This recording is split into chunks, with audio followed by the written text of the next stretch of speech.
Alright, travelers, buckle up, because Genshin Impact 6.1 is almost here, and it's shaping up to be one of those patches that sneaks up on players and catches a lot of people off guard. There's already so much talk about what's coming, from banners to Primogem totals. And today, I want to break down everything you need to know. We're talking who's showing up on the banners, how many free Primogems you can expect, and exactly how many wishes you'll be able to stack up this patch without opening your wallet. And I'll also touch on what the community is saying, because honestly, the reactions this time around are really interesting. Now, keep in mind, we're still in early beta right now, so some numbers could shift slightly before release. But even at this stage, 6.1 is already looking a lot stronger than many players were expecting. Let's dive in.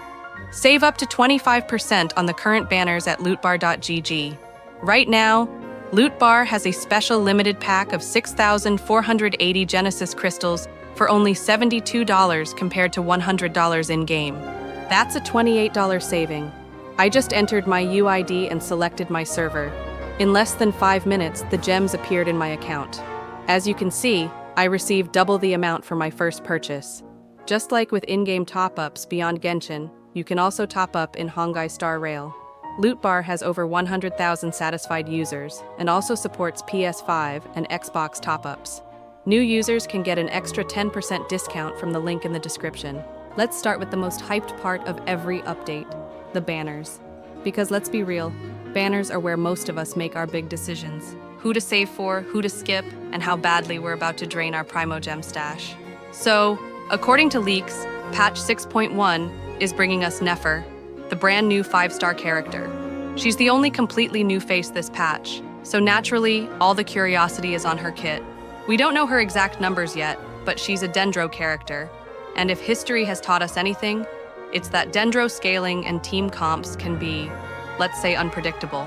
Some Dendro units ended up being meta staples, others felt awkward to use, so people are waiting to see which side of the spectrum Nefer falls on. But Nefer isn't coming alone. Oh no, Hoyoverse decided to spice things up with some reruns. And not just any reruns, but some heavy hitters. Furina, Arlecchino, and Zhongli. Yeah, that's a stacked lineup of fan favorites. The word right now is that Nefer will be paired with Furina in the first half, and then Arlecchino will share the stage with Zhongli in the second half. And if that wasn't enough, there are also whispers about a brand new 4-star named Jehovah making her debut in this patch as well. So if this holds true, that means players are staring at one of the toughest banner cycles in a while. Think about it, Nefer is new, and new characters are always tempting because of the excitement and novelty. Furina is one of the strongest supports in the entire game, the kind of unit that can make almost any team stronger. Arlecchino is a fan favorite Harbinger DPS with style points off the charts. And then you've got Zhongli, who still has the single most comfortable shield in the game. Drop him into almost any comp, and suddenly your survivability skyrockets. This is classic Hoyoverse banner strategy. They love to drop a new unit alongside must-have reruns to maximize temptation.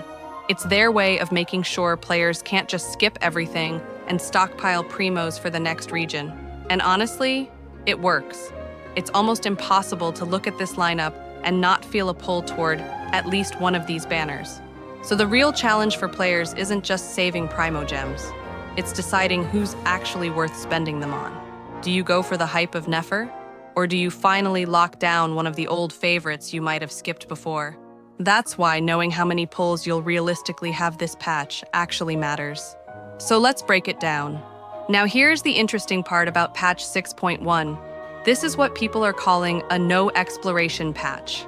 That means we're not getting new map areas to uncover, no brand new offering systems, and none of those huge one-time Primogem drops that exploration usually brings.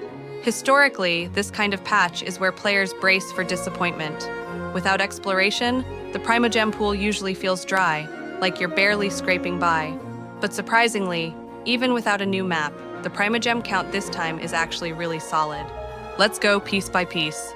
First up, the permanent content, the backbone of every patch, daily commissions. Over the 42 days of 6.1, that's 2,520 Primogems guaranteed.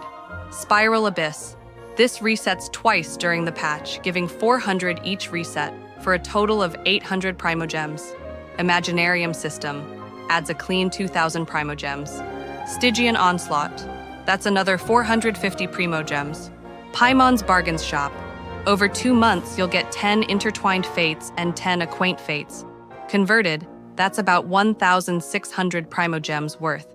So just from consistent, reliable sources, the stuff you don't even have to think about, you're already building up a solid stash. Then we've got the additional sources.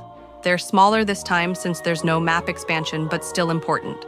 Main story quests, around 650 Primogems plus 2 pulls, which comes to another 320 in value. Achievements, about 5 Primogems, barely anything, but hey, every little bit helps. Livestream rewards, the usual 3 redemption codes, 100 each, so 300 Primogems.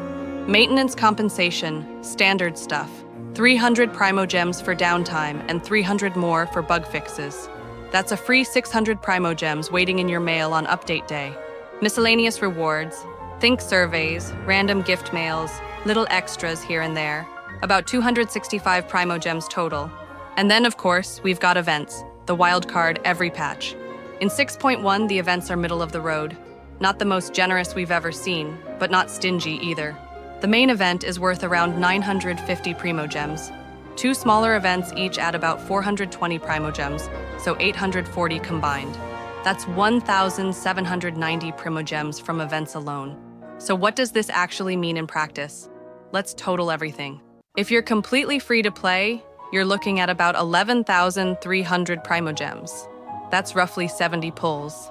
If you're on Welkin Moon, you'll bump that up to around 15,800 Primogems, which is about 94 pulls. And if you've got both Welkin and the Battle Pass, you're sitting at around 16,400 Primogems, or about 102 pulls. That's enough to guarantee at least 1 5-star, no matter what. For a no exploration patch, that's actually really impressive.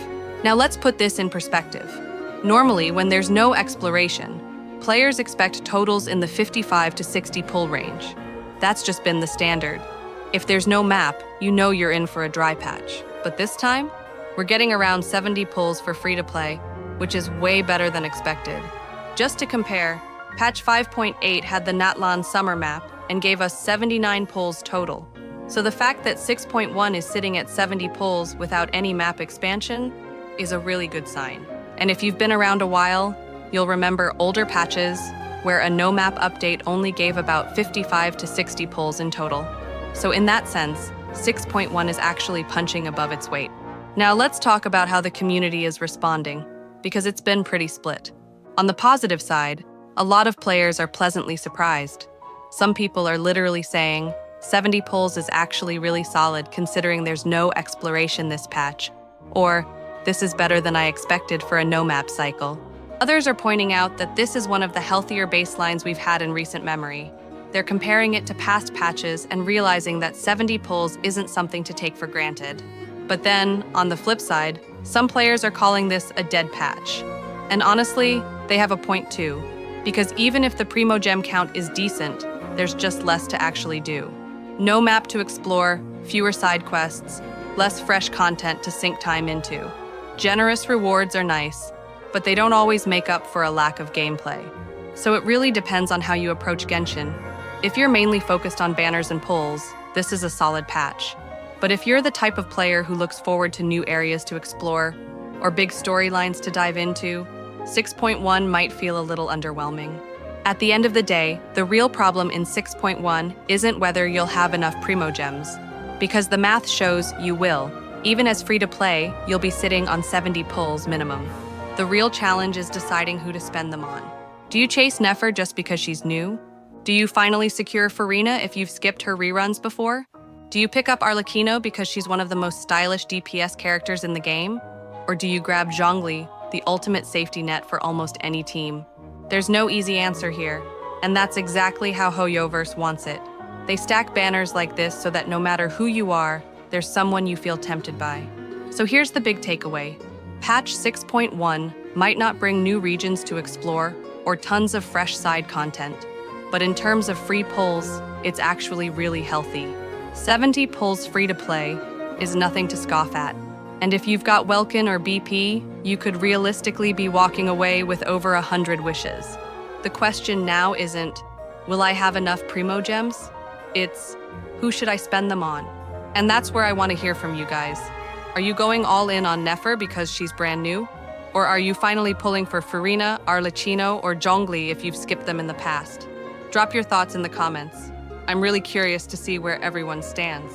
And of course, if you want more breakdowns like this, covering free pulls, banner updates, and community reactions, make sure you hit that subscribe button so you don't miss out on what's coming next. Save up to 25% on current banners at lootbar.gg, links in the description.